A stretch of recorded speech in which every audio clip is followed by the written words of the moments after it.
இன்றைக்கி நம்ம பார்க்க போகிறது முட்டை மிட்டாய். இந்த ஸ்வீட் எனக்கு ரொம்ப பிடிச்சிது. அதனால் இன்றைக்கி ட்ரை பண்ணி பார்க்கலான்னு ட்ரை பண்ணி பார்த்தேன். சூப்பராக வந்திருந்தது. செம்ம சாஃப்டாக அவ்வளோ சூப்பராக இருந்தது. நான் வீடியோ எடுக்கிறதுக்குள்ளே இவ்வளோ தான் மிச்சம் இருந்தது. ஏதோ இருக்கிறத வச்சு நான் வீடியோ எடுத்திருக்கேன். வாங்க இந்த முட்டை மிட்டாய் எப்படி பண்ணலான்னு பார்க்கலாம். ஃபர்ஸ்ட் 4 முட்டை உடச்சி இந்த போட்டுக்கோங்க. ஒயிட் எக், எல்லோ எக் ரெண்டுமே சேர்த்து போட்டுக்கலாம்.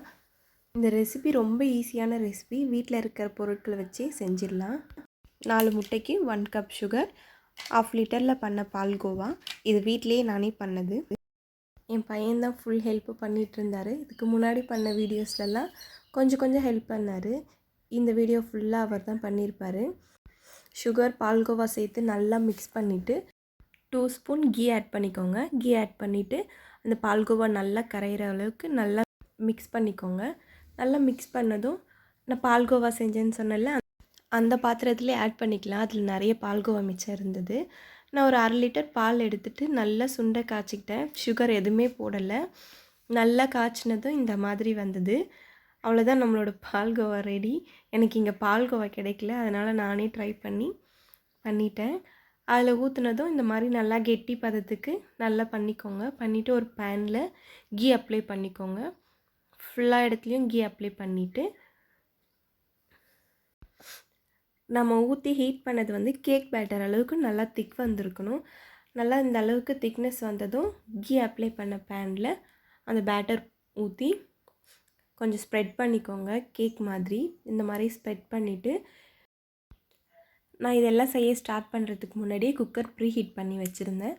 அந்த குக்கருக்குள்ளே இந்த பேன் போட்டு க்ளோஸ் பண்ணிவிட்டு 30 மினிட்ஸ் அது பேக் ஆகணும். மூடி போட்டு க்ளோஸ் பண்ணிவிட்டு வெயிட் பண்ணலாம்.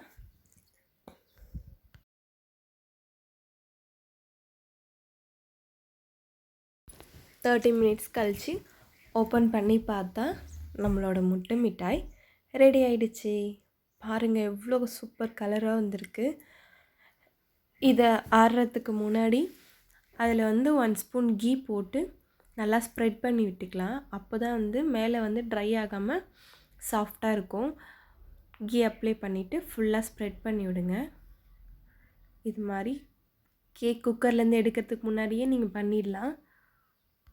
அப்போ தான் அந்த ஹீட்க்கு கீ நல்லா மெல்ட் ஆகிட்டு ஸ்மெல் நல்லாயிருக்கும். பேன்லேருந்து ரவுண்ட் ஷேப்பில் எடுக்க முடியாது. இது மாதிரி கட் பண்ணி பீஸாக எடுத்துக்கோங்க. அப்போது நமக்கு ஈஸியாக இருக்கும் எடுக்கிறதுக்கு. கீழே நல்லா ப்ரௌன் கலரில், மேலே நல்லா லைட் கோல்டன் கலரில், பார்க்கவும் செம்மையாக இருந்தது, சாப்பிடவும் செம்மையாக இருந்தது. நீங்களும் ட்ரை பண்ணி பாருங்கள். ட்ரை பண்ணி பார்த்துட்டு எப்படி இருந்ததுன்னு கமெண்டில் சொல்லுங்கள். இந்த வீடியோ உங்களுக்கு பிடிச்சிருந்தா லைக் பண்ணுங்கள், ஷேர் பண்ணுங்கள், கமெண்ட் பண்ணுங்கள். இந்த ஸ்வீட் நான் செஞ்சேன்னு சொல்ல முடியாது, என் பையன்தான் செஞ்சாருன்னு சொல்லலாம். எப்படி இருந்ததுன்னு சொல்லுங்கள். தேங்க்ஸ் ஃபார் வாட்சிங் மை வீடியோ.